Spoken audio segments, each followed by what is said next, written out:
हरिहंत सिद्ध सूरी उपाध्याय साधु सर्व अर्थ के प्रकाशी मांगलिक उपकारी तिन्ह को स्वरूप जान राग दे भई जो भक्ति गाय को नमाए स्तुति को जारी है। धन धन तिन्ह ते काज सब राज भये कर जोड़े बारे बारे वंदना हमारी है। मंगल कल्याण सुख ऐसो हम चाहत हैं। ओ मेरी ऐसी दशा जैसी तुम्हारी है। ओ मेरी ऐसी दशा जैसी तुम्हारी है। ओ मेरी ऐसी दशा जैसी तुम्हारी है। क्षत्र चूड़ामणि नामक यह ग्रंथ जीवनधर स्वामी की मां दीक्षा ले ली, दोनों ही माताओं ने। और दीक्षा लेने पर जीवनधर कुमार को थोड़ा सा ऐसा लगा कि मां अब मुझे छोड़कर जा रही है। मन में थोड़ा खेद हुआ। तो पद्मा नाम की आर्यिका, जिन आर्यिका से उन्होंने दीक्षा ली थी, उन आर्यिका ने जीवनधर कुमार को संदेश दिया, उपदेश दिया, सांत्वना दी। और वो सांत्वना बहुत मार्मिक शब्दों में दी गई। ये चर्चा हमने कोबा अहमदाबाद जाने से पहले की थी आपके बीच में। बहुत ही सुंदर चर्चा है कि भाई कभी भी बुद्धिमान व्यक्ति किसी भी व्यक्ति को धार्मिक कार्य करते हुए को रोकते नहीं है, रोकना नहीं चाहिए। यदि आपने रोका तो आप कल्पना नहीं कर सकते हो आप कितने बड़े पाप के भागीदार बनने वाले हो।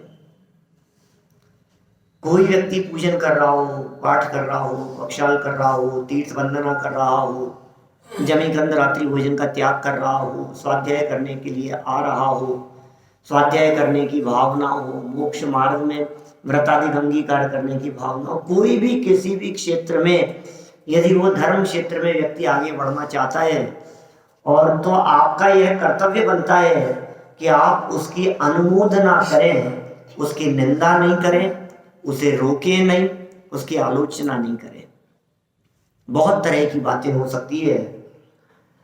लोकांतिक देव तीर्थंकर परमात्मा के जीव को संबोधन करने के लिए आते, मालूम है?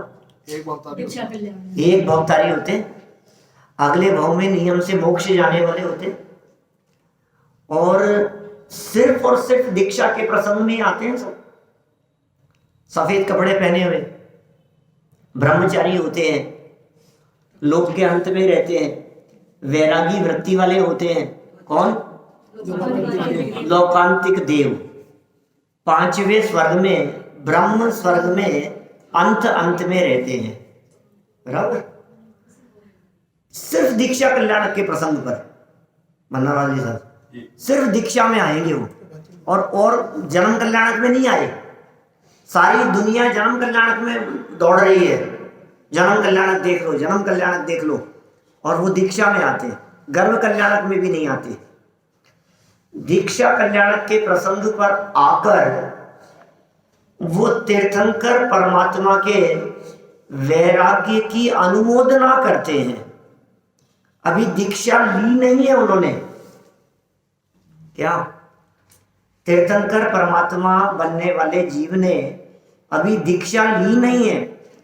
दीक्षा लेने का जैसे ही भाव आया और दीक्षा लेने वाले हैं, उसी समय वो दौड़े चले आते हैं लोकांतिक देव, और आकर के कहते हैं, हे ऋषभ देव प्रभु, हम आपके वैराग्य के परिणामों की अनुमोदना करते हैं, हम आपकी इस वैराग्य भावना की प्रशंसा करते हैं। क्यों ऐसा प्रसंग? वे क्या अनुमोदना करेंगे और वे क्या हिम्मत दिलाएंगे? आपके वैराग्य की जय जयकार कर रहे हैं। क्यों? क्या जरूरत है तीर्थंकर बनने वाले जैसे जीवों को? उनकी अनुमोदना की जरूरत है क्या? जरूरत तो नहीं है, लेकिन फिर भी मानव साहित्यकार, मानव आगम रचनाकार, पुराणकार इस प्रसंग को बतला करके जगत के जीवों को ये शिक्षा देना चाहते हैं कि भाई दीक्षा का परिणाम आने पर अनुमोदना की कितनी जरूरत है। ये देखो आप कि तीर्थंकर बनने वाले जीवों की भी अनुमोदना की गई, कितनी जरूरत है। ये परिणाम बहुत क्षणिक होते हैं भैया, ये परिणाम कब बदल जाए हमें पता नहीं है। अभी भाव आया, ये भाव कब बदल गया। अभी तो पढ़ने का भाव आया, फिर भाव ही नहीं रहा। अभी तो विचार आया अपने को कि चलो यार शिखर जी चलते हैं, वंदना का भाव है हमारा, और 2-5 दिन निकल गए ना और आपने कुछ उसकी प्लानिंग नहीं की, तो फिर गई बात पानी में, फिर वो भाव चला गया। भावों को जैसे ही भाव आपको आया उस समय यदि वो काम नहीं हुआ तो बहुत मुश्किल है दोबारा उस तरह का भाव आना। दूसरी बात ये भी है कि पूरे जगत में वैराग्य के परिणाम वालों की निंदा करने वाले, या समझ लीजिए उनको रोकने वाले, आस पड़ोस वाले, मित्र, सगे संबंधी, सब रोकने वाले ही मिलेंगे, हंसते हंसते भेजने वाला कोई नहीं मिलेगा। अकेले वैरागी की क्यों बात करो, आपकी हमारी बात करो ना। आपने जिस दिन रात्रि भोजन का त्याग किया होगा और शादी में गए होंगे क्या, तो आपके परिचित लोगों ने क्या, अरे यार अभी से छोड़ दिया, आपने भी छोड़ दिया। छोटी उम्र में ये कोई उम्र है छोड़ने की? अभी तो खाने पीने के दिन है। अभी तो खाने पीने के दिन है। बोलो, नहीं सुनी होगी इस तरह की बातें नहीं। आज यदि शुभम छोड़ दे बोलो आलू प्याज, तो उसके यार दोस्त क्या कहेंगे, उसके मामा जी नाना जी क्या कहेंगे? ये कहेंगे ना, सब ये कहेंगे। मेरा कहने का मतलब ये है कि किसी व्यक्ति को यदि ये उत्तम कार्य करने का विचार आता है, विकल्प आता है, वो यदि संकल्प लेता है, तो यहाँ से बाहर निकलने के बाद चारों तरफ का माहौल ऐसा है जो लोग उसे ये कहेंगे कि यार अभी से ही नहीं, ये कोई उम्र है तो यार छोड़, किसकी राह पे चल रहा है अभी, उसके माँ बाप को कहेंगे। ऐसा लगता है ना। सुनो, ऐसे प्रसंग में यदि कोई व्यक्ति उसे 2 शब्द प्रशंसा के कह देता है तो वो स्थितिकरण का काम करता है। नहीं तो हो सकता है बाहरी, यहां तो प्रवचन सुना उसने और मन बना लिया, अब मैं भी छोड़ता हूं, आलू नहीं खाना मुझे आज के बाद, ये उसने मन बना लिया। अभी तो मन बनाया यहां, और बाहर निकला शाम को ही कहीं, तो 4 लोगों ने सुना दिया उसको, तो उसको लगा यार मैंने कहीं गलत निर्णय तो नहीं ले लिया। आप समझ रहे हैं? जब चारों तरफ से लोग ये कहने वाले हों कि तूने ये सही नहीं किया, ऐसे प्रसंग में आपके द्वारा कहे गए 2 शब्द, शाबाश बेटा बहुत अच्छा काम किया तूने, ये बहुत बड़ा बल प्रदान करते हैं, उसे हिम्मत प्रदान करते हैं। इसका नाम है अनुमोदना, है उसको पुरस्कार दिया जाना चाहिए। कोई छोटे छोटे से बच्चे जब कभी आते हैं ना यहाँ प्रवचन में आकर के बैठते हैं, आप उनके कंधे पर हाथ रखो और कहो शाबाश बेटा, मजा आ गया, आज तूने बहुत ध्यान से बैठ करके प्रवचन सुना, बहुत अच्छा लगा तुझे यहाँ देख करके। आप प्रशंसा करो बच्चों की। नहीं तो संडे का दिन है, 9 बजे क्रिकेट खेलने के लिए दोस्तों ने प्लान बनाया, और यदि उसने कहा कि नहीं 9 बजे तो मुझे प्रवचन में जाना है, पूजन के लिए जाना है, तो दोस्त क्या कहेंगे उसे? अरे छोड़ यार, काहे के प्रवचन अभी से, अभी तो खेलने का टाइम है। और वो कदाचित उनकी अवहेलना करके आ गया यहाँ, तो अब आपके द्वारा कहे गए 2-4 शब्द, 2-4 वाक्य उसकी प्रशंसा में वो उसकी हिम्मत को 10 गुना बढ़ा देते हैं, जो काम उसने किया। ये यहाँ प्रेरणा दी गई। यद्यपि जीवेंद्र कुमार स्वयं बुद्धिमान थे, स्वयं ज्ञानी थे, वे माँ को दीक्षा लेने से रोकने वाले नहीं थे, लेकिन मन में थोड़ा सा खेद का जो भाव देखा, उन भावों को देखकर आर्यिका पद्मा ने उन्हें उपदेश दिया कि भाई इन कार्यों के अंदर विघ्न और बाधा डालना ये अक्षम्य अपराध है, ये बहुत बड़ा अपराध है, इनमें कभी भी विघ्न नहीं डालना चाहिए। देखिए, जिन दीक्षा लेना विवेकी जनों का कर्तव्य, पेज नंबर है 515 नंबर पेज पर 18 नंबर के श्लोक से हमें आगे बढ़ना है। जिन दीक्षा लेना विवेकी जनों का कर्तव्य है। वयस्यन्तेऽपि वा दीक्षा प्रेक्षावद्भिरपेक्ष्यताम् भस्मने रत्नहारोऽयं पंडितैर्न दह्यते। और बुद्धिमान पुरुष अवस्था के अंत में जिन दीक्षा करने की अपेक्षा किया करते हैं, ग्रहण करने की, जिन दीक्षा ग्रहण करने की अपेक्षा रखते हैं, माने वैरागी जीवों की भावना ही ऐसी होती है, ज्ञानी जीवों की, वैरागी जीवों की, बुद्धिमान जीवों की, धर्मात्मा निकट हो, चर्चा धर्म सुनावे, वो सावधान रखें, गाफिल न होने पाऊं, ये भावना होती है उसकी। अंत समय में समाधि मरण हो, अंत समय में संयम हो, अंत समय में वैराग्य हो, दीक्षा हो, ये सब बुद्धिमानों की भावना इस प्रकार की होती है। नहीं है तो होनी चाहिए। ये मनुष्य जीवन संयम अंगीकार करने के लिए मिला है, ये साधना के लिए मिला है हमारे को। इसलिए ऐसी भावना तो भाव कम से कम कि गुणस्थान छठा सातवां हो, ये भावना भी नहीं है। अभी छठे सातवें की बात करो तो मन ऐसा होता है, अरे ठंड तो तेज हो रही है थोड़ी सी। मैं वहां था ना आश्रम में, श्रीमद राजचंद्र आश्रम में गोवा में, वहाँ बहुत अच्छा आयोजन था। वहाँ शिविर का आयोजन था 3 दिन का, और देश विदेश से दुनिया भर से लोग आए थे वहाँ। विशेष आयोजन, वार्षिक उत्सव जैसा था उनका, और बहुत सारे उनके जो अनुयायी हैं चारों तरफ फैले हुए बहुत लोग थे। लेकिन ठंड नहीं थी वहाँ, मैं तो ये बताना चाह रहा हूँ। मैं शॉल ले गया था, इनर ले गया था, जैकेट ले गया था, सब ले गया था, लेकिन कुछ काम नहीं आया, इतनी गर्मी थी। और रात को जब आया ना, सुबह 4 बजे आया मैं यहाँ, 5 बजे, 5:30, सवा 5 बजे आया सुबह यहाँ। तो मैं तो उसी तरह से आया वहाँ से, और जब ट्रेन से जब उतरा सुबह अभी, तो यहाँ तो बहुत ठंड। तो अभी इस ठंड को देखकर कोई व्यक्ति ये कहे कि दीक्षा लेना है बोलो आपको कैसा लगता है कि भाई साहब इस ठंड में दीक्षा, आप क्या बात कर रहे हो? यहाँ तो जैकेट पहनते पहनते, स्वेटर पहनते पहनते ठंड लगती है। ये तो बहुत मुश्किल काम है भाई। भावना तो भाव।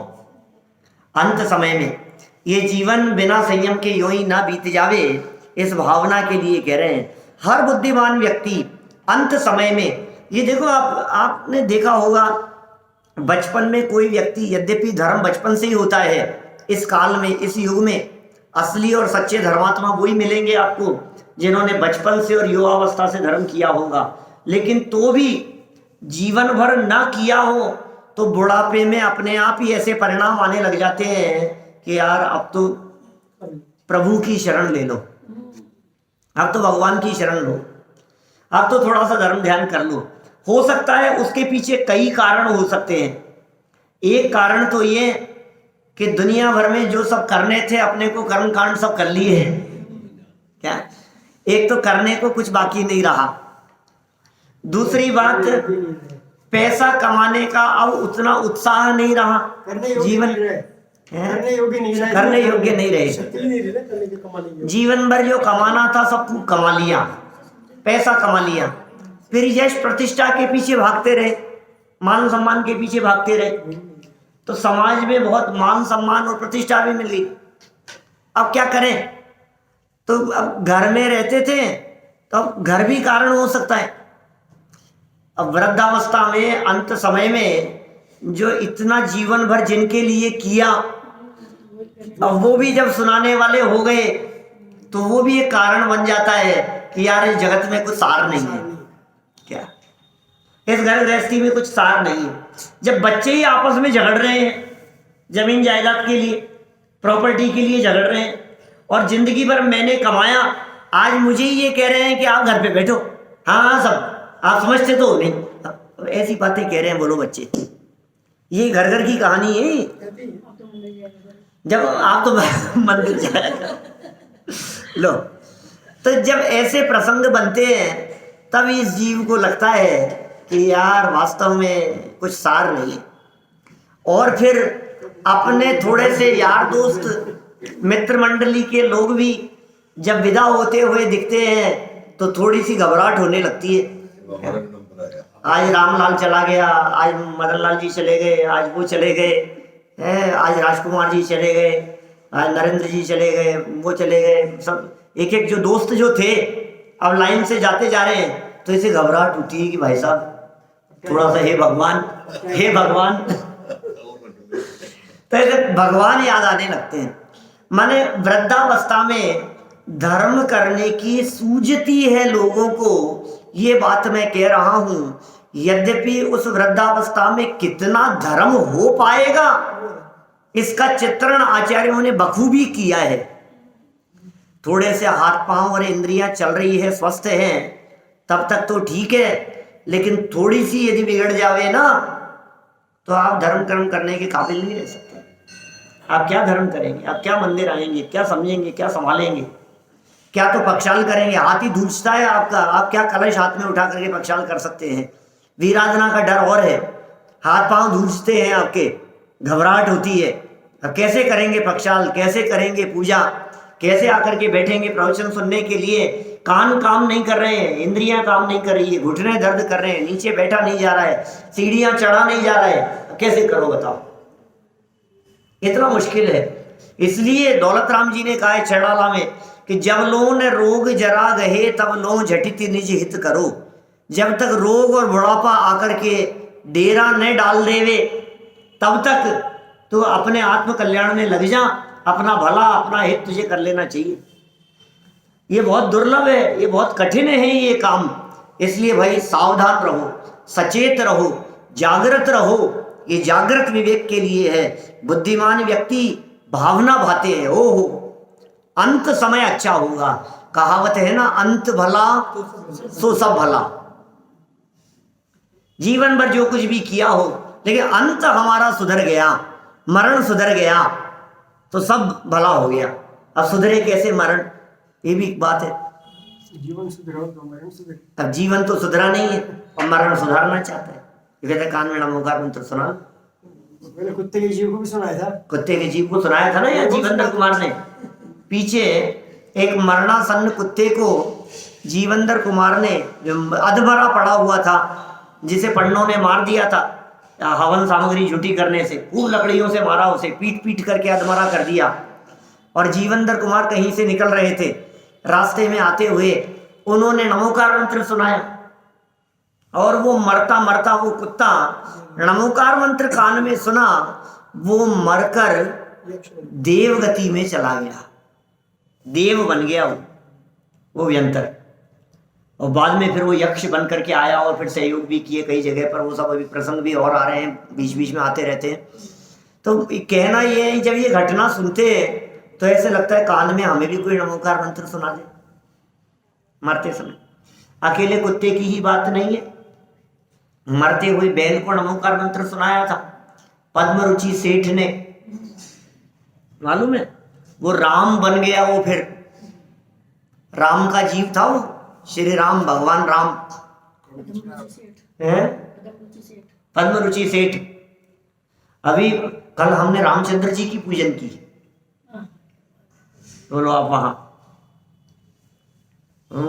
कभी नहीं की थी, पहली बार ही की रामचंद्र जी की पूजन, भगवान राम की पूजन। और वहाँ है कोई उनकी बनाई हुई है, बहुत सुंदर पूजन, बहुत सुंदर चित्रण उसमें रामचंद्र जी के पूरे जीवन का। और मांगी तुंगी से मोक्ष गए हैं, उनका पूरा वर्ण अष्टक जयमाला से तो पूरी पूरी पूजन इन्होंने की लिखी हुई है। तो उन्होंने बतलाया, रामचंद्र जी की पूजन कभी देखी नहीं। तो उन्होंने कहा स्पेशली बनाई है क्योंकि हमारे जो अनुयायी और फॉलोअर्स हैं वो जैन अजैन दोनों हैं, वहाँ और भी दूसरे लोग थे।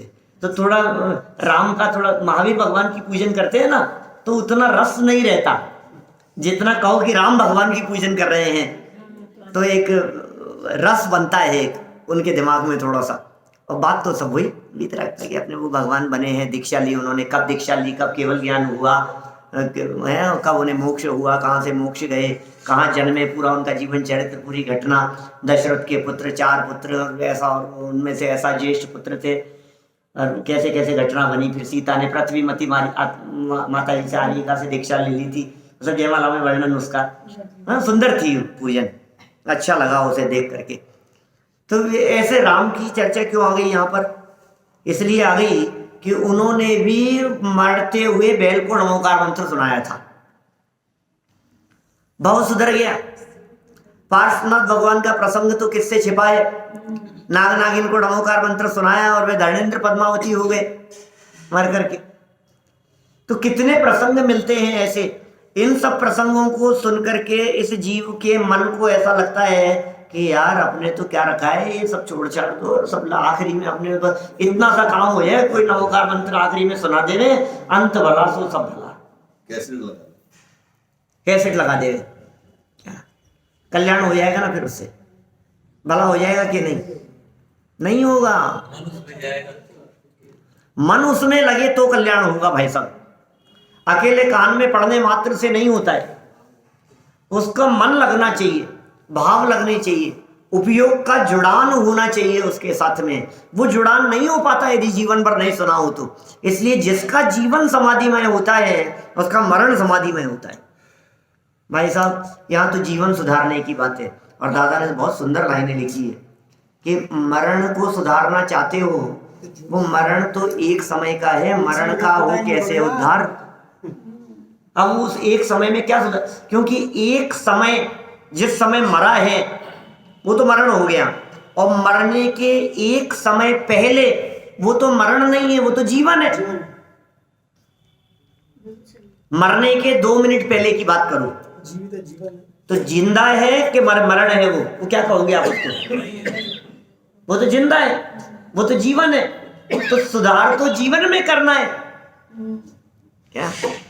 मरण जब हो ही गया तो अब सुधारने के लिए बचा क्या तेरे पास में जिसे तू मरण को सुधारेगा? सच में तो जीवन सुधारो। क्या पता अंत समय कौन सा आ जाए, क्या पता मरण की कौन सी घड़ी आ जावे, क्या कुछ भरोसा नहीं है, कुछ ठिकाना नहीं है। इसलिए हमें तो इस बात का विचार करना चाहिए भाई बुद्धिपूर्वक कि हमारा जीवन सुधर रहा है कि नहीं, जीवन आराधना में बीत रहा है या नहीं। हर बुद्धिमान व्यक्ति अंत सुधारने के लिए, जीवन सुधारने की सोचता है। देखिए कहा आगे, निश्चय से पंडित पुरुष। पंडित पुरुष कौन? माइक पे बोलने वाले पंडित पुरुष कौन है? अरे पंडित है वो तो, पंडित है वो तो। क्या कि सुनो, वो तो पंडित है और आप कौन हो? यदि आप पंडित नहीं कह रहे, खंडित, खंडित नहीं, पंडित का अपोजिट होता है मूर्ख। मालूम है आपको? पंडित माने होता है ज्ञानी, विद्वान, और जो पंडित नहीं होता वो होता है मूर्ख। क्या? अरे ये तो पंडित है। क्या क्या पंडित से शादी करी तुमने? क्या ये तो पंडित है। अरे आपको भी पंडित ही मिला कि हाँ हमें तो पंडित मिला। क्या तुम्हारी किस्मत में मूर्ख ही लिखा है?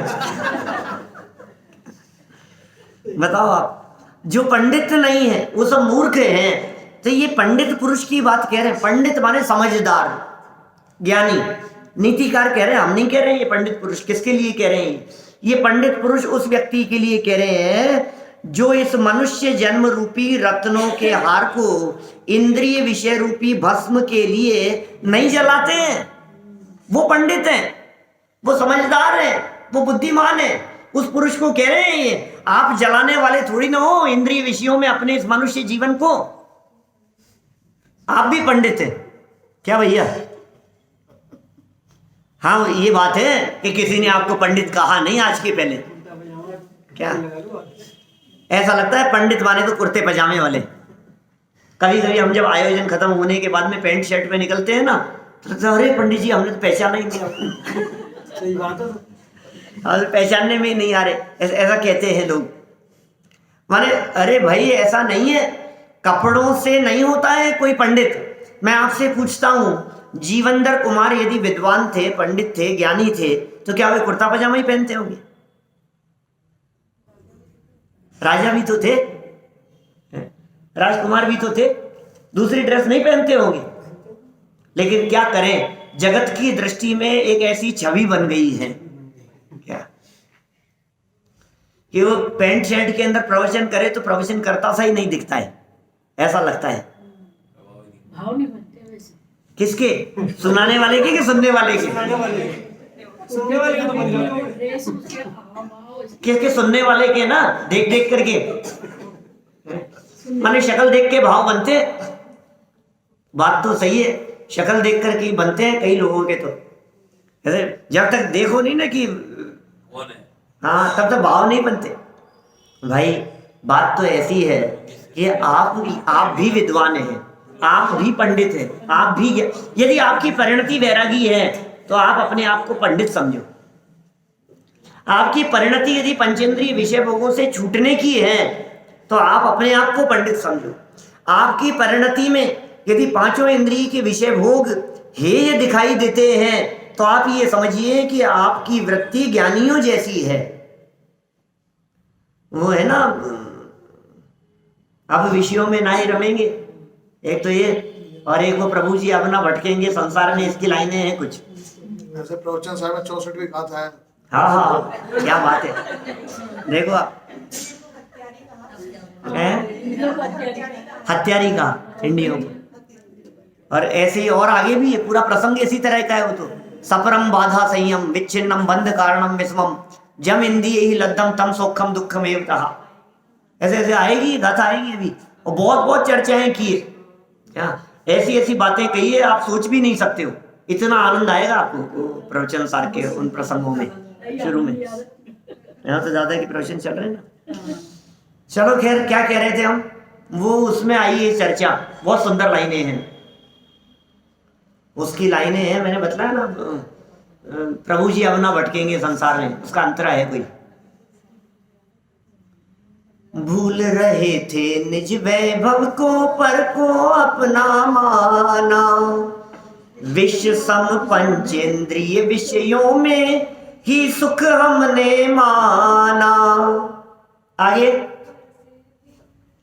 पर से भिन्न लखू निज चेतन, मुक्ति निश्चित होगी प्रभु जी, अब ना भटकेंगे संसार में, अब अपनी हो, अब अपनी खबर हमें हो गई। अब हमें अपनी खबर हो गई है हे प्रभु जी, अब ना भटकेंगे, इस संसार में नहीं भटकेंगे, यहाँ नहीं अटकेंगे। ऐसे विचार जिसे आते हो, विषय भोग जिसे जंजाल लगते हो, पंचेंद्री के विषय भोगों में उलझकर रत्नों को, देखो आप कितने सुंदर शब्दों के प्रयोग कर रहे हैं यहाँ, मनुष्य जन्म रूपी रत्नों का हार। यह मनुष्य जन्म तो रत्नों का हार है जो मिल गया है हमारे को महाभाग्य से, बड़ी दुर्लभता से। इस रत्नों के हार को इंद्रिय विषय रूपी भस्म के लिए, पंच इंद्रिय विषयों रूपी भस्म प्राप्त करनी है। इस भस्म प्राप्त करने के लिए कोई समझदार व्यक्ति रत्नों को जला करके भस्म नहीं बनाता। राख चाहिए आपको बर्तन मांजने के लिए, तो क्या करें कि यार लकड़ियां तो मिल नहीं रही हैं और कहीं रत्न मिल गए, एक काम कर रहे यार पता नहीं क्या है, चमकते से तो दिख रहे हैं, जला इनको, अपने को तो राख चाहिए बर्तन साफ करने हैं, तो उनको जला करके राख बनाए। ऐसा कोई व्यक्ति मिलता है दुनिया में? कोई नहीं मिलेगा इस प्रकार का व्यक्ति। तो समझदार व्यक्ति इस प्रकार का काम नहीं करता। मनुष्य जीवन को इस तरह से झोंक देने का काम वे नहीं करते। कोई भी समझदार, कोई भी बुद्धिमान व्यक्ति, वो एक प्रसंग है ना, एक लकड़हारा जंगल में लकड़ियां काटता था और काट काट करके लाता था और बहुत मेहनत करके उनके कोयले बना करके बेचता था। तो एक बार राजा की किसी प्रसंग में उसने हेल्प की, तो राजा ने पूछा कि क्या काम करते हो? कि महाराज लकड़ियां लाके कोयले बना करके बेचता हूँ। राजा की हेल्प हुई तो राजा को बहुत करुणा आई उसके ऊपर, और राजा ने मंत्री जी से कहा एक काम करो, इसको चंदन का वृक्ष, चंदन का बाग दे दो, बगीचा पूरा बगीचा दे दिया चंदन की लकड़ियों का। अब इसकी जीवन सुख शांति से बीतेगा, इसने हमारी बहुत हेल्प की है। चंदन की लकड़ियां बेचेगा तो काम कितना अच्छा होगा इसका। अब क्या हुआ, वो तो वही पुरानी आदत, चंदन की लकड़ियों को काट काट करके उसने कोयले बनाए। अब कोयले बनाए तो कोयले में चंदन की खुशबू थोड़ी ना आएगी क्या? वो तो कोयले तो उसी भाव बिके जिस भाव पहले बिकते थे। रोजी रोटी चलती रही, रोजी रोटी चलती रही। और फिर अचानक क्या हुआ, एक बार राजा ने मंत्री से कहा कि जाओ एक बार उस लकड़हारे के हाल तो देख करके आओ सुख शांति से। वो तो आया ही नहीं, इतना समय हो गया, लौट करके ही नहीं आया। उसके क्या हाल है, वो मजे से तो रह रहा है ना। तो देख करके आए, मंत्री ने देखा और बात बतलाई कि ओहो, पूछा उससे कि क्या हाल है कि साहब मैं तो राजा की शरण में दोबारा आने वाला था, अब ये आखिरी पेड़ बचा है। बोले क्या किया तूने अभी तक? अभी भी तेरे इस हाल में दिखाई दे रहा है, सबके कोयले बना करके सब बेच दिए। तो मंत्री ने कहा एक काम कर, वो लकड़ी का एक टुकड़ा दिया, बोले जा इसे मार्केट में बेच के आ, क्या इसका मूल्य मालूम करके आ। अरे महाराज क्यों मुझे परेशान कर रहे हो, ये लकड़ी के क्या पैसे मिलेंगे? जितने लकड़ी के मिलेंगे उससे ज्यादा में तो कोयला बिकता है, लकड़ी से ज्यादा में कोयला बिकता है, तो क्या करें? अरे तू जा एक बार। और जाकर के देखा उसने, जब उस लकड़ी को बेचा तो उसके तो पैरों के नीचे से जमीन खिसक गई कि ओह ये मैंने क्या कर दिया। क्या रोने लगा वो तो। जब वापस लौट करके आया तो आंखों से आंसू बह रहे थे। तो पूछा मंत्री ने कि क्या बात है? कि अरे मैं तो खत्म हो गया। ये कोई बात तो नहीं कि सुन, अभी भी ये पूरा पेड़ है, एक लकड़ी का टुकड़ा नहीं है। अभी भी इसकी यदि तू कीमत समझ लेवे क्या, तो तेरा जीवन आसानी से चल सकता है। ऐसे ही हमने क्या किया आज तक, पांचों इंद्रिय के विषय भोगों के चक्कर में अपने इस मनुष्य जन्म के रत्नों को भस्म बना बना करके जलाते रहे, जला रहे हैं और मजा आ रहा है। और क्या मजा आ गया,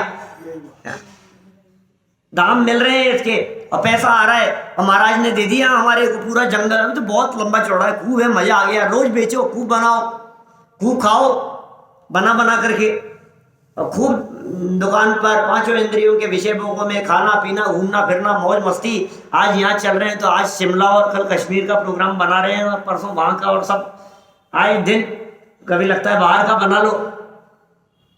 क्या फिर क्या हुआ, एक दिन किसी व्यक्ति ने समझाया, सदगुरु ने समझाया तो बात समझ में आ गई।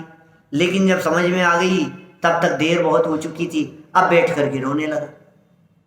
मैंने तो अपना पूरा जीवन बिता दिया, मैंने तो अपना पूरा जीवन खराब कर दिया, पूरा जीवन बर्बाद हो गया।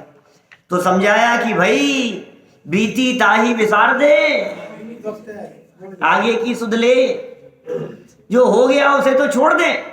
समय निकल गया साहब, समय निकल गया, मैं तो कुछ कर ही नहीं पाया, मैं तो कुछ कर ही नहीं पाया। ऐसे अंत समय में हाथ पांव फूलते हैं लोगों के। किसी भी काम को यदि हमने किया नहीं हो ना, शुरू से समय रहते हुए नहीं किया हो, पढ़ाई नहीं कर दो इम्तिहान में 12 बजती है, पुरानी बातें याद आ रही है। तो ऐसे देखो आप, हालत ऐसी होती है। अब अंत समय में अब कुछ नहीं बचा, अब तो मैं कुछ नहीं कर पाया, अब तो कुछ नहीं हुआ, अब क्या करूं, मैं मरना नहीं चाहता, कैसे करूंगा? कोई बात नहीं, जितना बचा है उसमें धर्म आराधना कर, तेरा कल्याण हो जाएगा। अंत भला सो सब भला, ये बातें यहाँ समझा रहे हैं। देखिए आप क्या पढ़े अपन, नीचे पढ़े क्या? सरलार्थ पढ़ना है क्या? सरलार्थ। विवेकी जनों को ऊपर क्या कहा था? ऊपर क्या कहा था? बताओ बताओ जल्दी। वो है पंडित पुरुष। विवेकी जनों को कम से कम अपनी मनुष्य आयु के अंतिम भाग अर्थात वृद्धावस्था में तो जिन दीक्षा को स्वीकार करना ही चाहिए, क्योंकि पंडित जन राख के लिए रत्न को जलाने का निकृष्ट कार्य नहीं करते। ये हीन कार्य है, ये निकृष्ट कार्य है। ऐसा कार्य कोई भी समझदार व्यक्ति नहीं करता है। देखिए आप, विशेषार्थ मनुष्य जन्म रत्न हार के समान है। ये जन्म हमारे को मिला है, ये रत्नों का हार मिल गया है। ये बहुत कीमती है, बहुमूल्य है। यदि कोई मनुष्य जीवन जिन दीक्षा के बिना ही बिता देता है तो उसने भस्म के समान इंद्रियजन्य भोगों के लिए, क्या कहा? मनुष्य जीवन किसी व्यक्ति ने बिता दिया जिन दीक्षा के बिना, संयम अंगीकार किए बिना, अपने मनुष्य जीवन को कंट्रोल किए बिना। कहते हैं ना, संयम रूपी यदि ब्रेक नहीं है तो गाड़ी का क्या होगा? विनाश होगा। तो उसने भस्म के समान इंद्रिय भोगों के लिए मनुष्य जीवन को बिता दिया, ऐसा समझना चाहिए। भस्म के लिए मनुष्य जीवन को बिता दिया। ये पैसा ये भस्म है, ये कहना चाह रहे हैं। ये धन ये भस्म है, ये प्रॉपर्टी ये भस्म है, ये माटी है, मिट्टी है, धूल है ये। इसके लिए तूने मनुष्य जीवन को बिता दिया। बोल, किसके लिए मनुष्य जीवन बर्बाद किया तूने?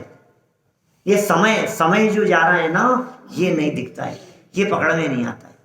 क्या सब दिखता है, इतना कमा लिया, इतना कमा लिया, ऐसा कर लिया, लेकिन इतना कमाने में जो समय चला दिया, गंवा दिया, वो समय नहीं दिखता है।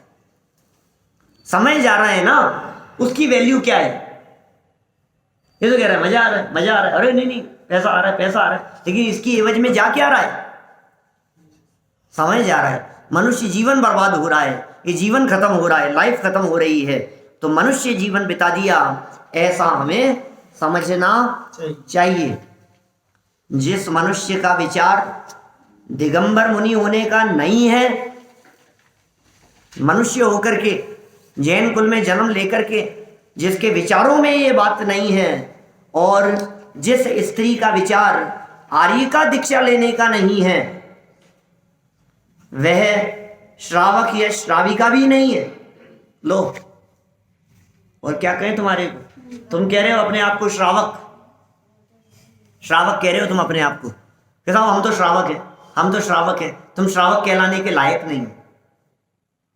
श्रावक उसे कहते हैं जिसके मन में मुनि बनने की भावना होती है, उसे कहते हैं श्रावक। इस श्रावक की परिभाषा दे रहे हैं। हाँ बोलो आप। श्रद्धा, विवेक और क्रिया जिसकी हो बराबर, श्रा व और क, 3 अक्षर है ना। जो श्रद्धा पूर्वक विवेक से क्रिया करे, श्रद्धा जुड़ी हुई हो, विवेक साथ में हो, और आचरण जिसका उत्कृष्ट हो, और संयम अंगीकार करने की, दीक्षा लेने की जिसकी भावना हो, वो श्रावक है। आर्य का बनने की जिसकी भावना हो, वो श्राविका है। श्रावक और श्राविका भी नहीं है, ये श्रावक श्राविका कहलाने के योग्य भी नहीं है। हम टटोले अपने आप को, अपने मन को, अपने हृदय को, अरे साहब देखो आप, अच्छा हुआ आज बच्चे नहीं आए, हमें तो पहले ही डर था इस मार्ग में लगेंगे और कहीं दीक्षा नहीं ले लेंगे, कहीं छोड़ करके नहीं चला जाए, इकलौता बच्चा है, घर छोड़ करके चला जाएगा। लोग तो इसलिए धर्म नहीं कराना चाहते। धर्म कराना तो चाहते हैं क्या भैया, लेकिन कितना? इतना कि हमारा नाम बदनाम नहीं करे, बस गलत रास्ते पर नहीं जाए, इतना ही धर्म करें। थोड़ा सा ज्यादा करने लग जाए तो दूसरी टेंशन होने लग जाती, नहीं करे तो एक टेंशन। धर्म के मार्ग पर नहीं हो तो एक टेंशन कि भाई साहब ये पता नहीं क्या कांड कराएगा, कोई भरोसा नहीं है, ये तो गलत हो जाए, गलत रास्ते पर बढ़ गया है ये। और धर्म ज्यादा करने लग जावे तो दूसरी टेंशन, हाथ से निकल गया, पता नहीं शादी भी करेगा कि नहीं करेगा, पता नहीं घर गृहस्थी बसाएगा कि नहीं, छोड़ करके चला जाएगा। भाई साहब ये तो बुढ़ापे का सारा नहीं बनता हुआ दिखता है, ज्यादा धर्म, इसको तो रोको, मत करने दो ज्यादा, ऐसा लगने लगता है। ये कह रहे हैं भाई साहब हर व्यक्ति का कर्तव्य होना चाहिए ना। ये जो पहले के ज़माने में जो होता था ना 25 साल तक गुरुकुल में जाकर के पढ़ते थे, फिर उसके बाद 25 साल तक गृहस्थ आश्रम होता था, फिर उसके 25 साल बाद तक वानप्रस्थ आश्रम और फिर संन्यास आश्रम 75 के बाद। तो ये वो एक अलग स्टाइल थी कि भाई अंत समय में तो ये परंपरा ही इस प्रकार की हुआ करती थी। हिंदू पुराणों में तो बहुत कई ऐसी बातें। देखिए जिस मनुष्य का विचार मुनि बनने का और जिस स्त्री का विचार श्राविका दीक्षा लेने का नहीं है, वह श्रावक या श्राविका भी नहीं है, क्योंकि अणुव्रत उन्हीं पात्र जीवों के लिए है जो महाव्रत लेने की तीव्र अभिलाषा रखते हैं। अणुव्रत लो पहले और फिर महाव्रत अंगीकार करने की भावना भाव। ये शिक्षा और ये उपदेश ये मनुष्य जीवन प्राप्त करने वाले जीवों के लिए यहाँ एक बार यहाँ दिया गया है।